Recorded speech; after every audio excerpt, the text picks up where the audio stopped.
जमाना बहुत पुराना था। उस वक्त दुनिया में हर तरफ शिर्क का अंधेरा फैला हुआ था। लोग पत्थरों की पूजा करते, लकड़ी के बुत बनाते और उन्हें अपना खुदा समझ बैठे थे। ऐसे ही एक शहर में एक नेक और सच्चे दिल वाला लड़का पैदा हुआ, जिसका नाम था इब्राहिम।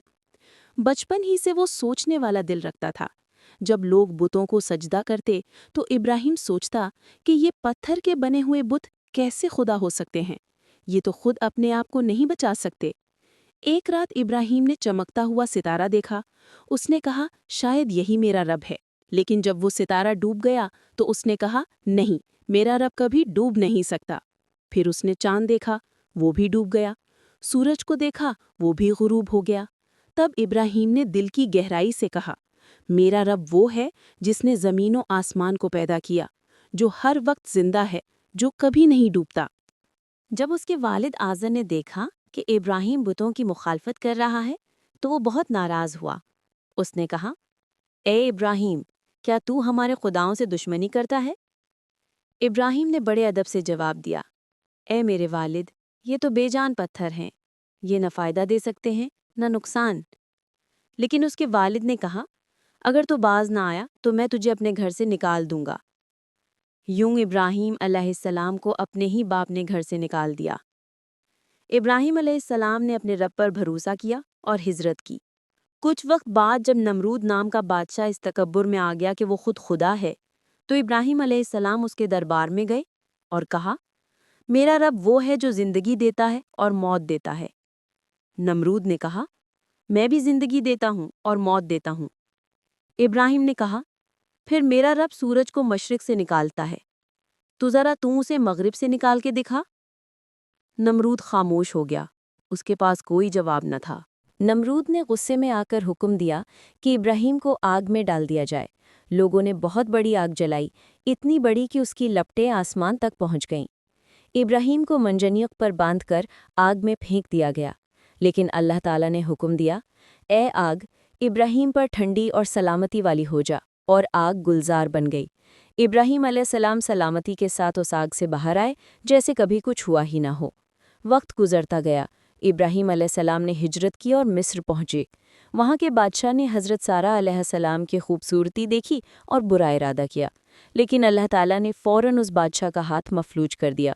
बादशाह घबरा गया और हज़रत सारा से माफ़ी मांगी।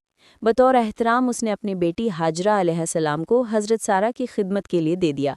इसी हाजरा के बतन से बाद में हज़रत इस्माईल अलैहिस्सलाम पैदा हुए। कुछ वक्त बाद अल्लाह के हुक्म से हज़रत इब्राहीम अलैहिस्सलाम हज़रत हाजरा और नन्हे इस्माइल को मक्का की वादी में ले गए, जहाँ कोई दरख्त ना था न पानी। जब अल्लाह का हुक्म आया तो इब्राहीम ने अपनी बीवी और बच्चे को वहीं छोड़ दिया और चल दिए। हज़रत हाजरा ने कहा, इब्राहीम, क्या हमें यहाँ अकेला छोड़कर जा रहे हो? इब्राहीम ने जवाब न दिया। आखिर हाजरा ने पूछा, क्या ये अल्लाह का हुक्म है? इब्राहीम ने सर झुकाकर कहा, हाँ, ये मेरे रब का हुक्म है। हज़रत हाजरा ने कहा, अगर ये अल्लाह का हुक्म है तो वो हमें ज़ाया नहीं करेगा। पानी ख़त्म हो गया। बच्चा प्यास से तड़पने लगा। हाजरा सफ़ा और मरवा पहाड़ियों के दरमियान दौड़ने लगीं, अपने बच्चे के लिए पानी तलाश करती रहीं।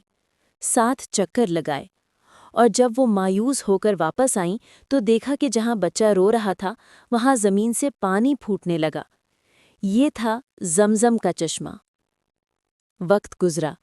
हज़रत इस्माईल बड़े हुए।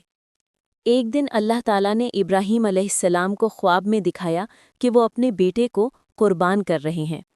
जब ये ख्वाब बार बार आया तो इब्राहीम को यकीन हो गया कि ये अल्लाह का हुक्म है।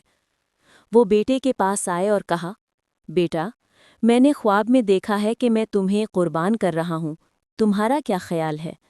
हज़रत इस्माईल ने ईमान से जवाब दिया, अब्बा जान, जो आपको हुक्म दिया गया है वही कीजिए।